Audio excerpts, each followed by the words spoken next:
Bonjour à toutes et à tous. Je suis très heureux de vous retrouver pour ces vœux 2022. Des vœux que je vous présente au nom de toute l'équipe municipale et de l'ensemble des services de la ville de Saint-Quay-Portrieux. Une nouvelle fois, l'année a été marquée par la crise sanitaire. Les actions en matière de santé et de solidarité se sont révélées plus que jamais primordiales à l'équilibre de notre société. Je remercie les élus, les membres du CCAS et les bénévoles qui ont su être présents pour les plus fragiles. Et rendons hommage au personnel soignant et aux acteurs de la santé qui, à Saint-Quay-Portrieux et ailleurs en France, se sont mobilisés pour la vaccination.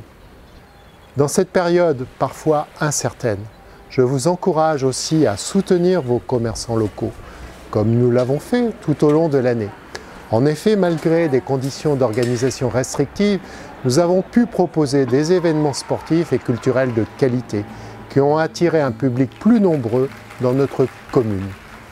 Je remercie tous nos partenaires et les organisateurs, notamment du tournoi international de tennis, des événements nautiques, du triathlon et le fidèle tissu associatif pour le Ken leur tour, les balades de Brassens, la Samin ou encore récemment les animations de Noël.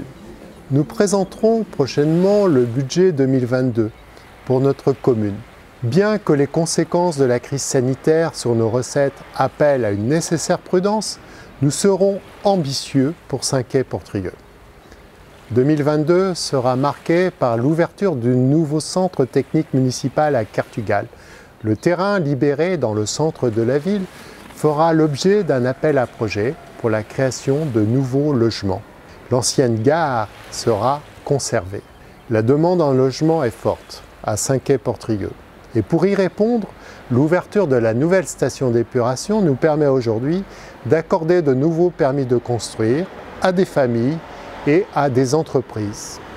Il nous faudra également poursuivre notre travail autour du centre municipal de santé, qui nécessite d'être agrandi. Le nombre de patients est en augmentation constante. Nous accueillerons un 5e médecin et une stagiaire de 6e année de médecine et nous pourrons proposer de nouvelles prestations, notamment l'échographie. Un autre dossier est très attendu, c'est le confortement et la mise en sécurité des falaises, notamment pour assurer la continuité du chemin du littoral. Nous espérons la fin des travaux pour l'été prochain pour la première phase qui va de l'escalier de la Comtesse jusqu'au sémaphore. Un autre lieu qui nous tient à cœur et auquel sont attachés les jeunes quinocéens, c'est le parc de la Duchessade. Nous reprenons le projet d'aménagement. La première étape sera la construction d'un pump track et le conseil municipal des jeunes, qui vient d'être élu à l'automne dernier, sera étroitement associé au projet. Plus globalement, nous poursuivons nos actions pour l'amélioration du cadre de vie. Nous travaillons actuellement sur le plan de déplacement urbain. L'accent sera mis sur la sécurité en limitant la vitesse et des aménagements pour encourager les mobilités douces. Par ailleurs, un programme d'enfouissement des réseaux associé à la réfection des voiries fera l'objet d'un plan pluriannuel d'investissement. Et je vous invite enfin à vous investir dans les initiatives de l'environnement que nous lancerons prochainement. Vous pourrez proposer des projets et nous vous accompagnerons dans leur réalisation. Notre commune se porte bien et aborde l'avenir avec sérénité. Elle est dynamique et toujours plus attractive. Les dernières données officielles de l'INSEE en attestent. Depuis 3 ans, la hausse de la population est constante.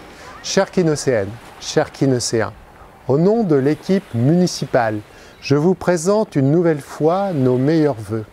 Ensemble, soyons optimistes. 2022 sera une très belle année pour Saint-Quay-Portrieux, cette ville que nous aimons tant.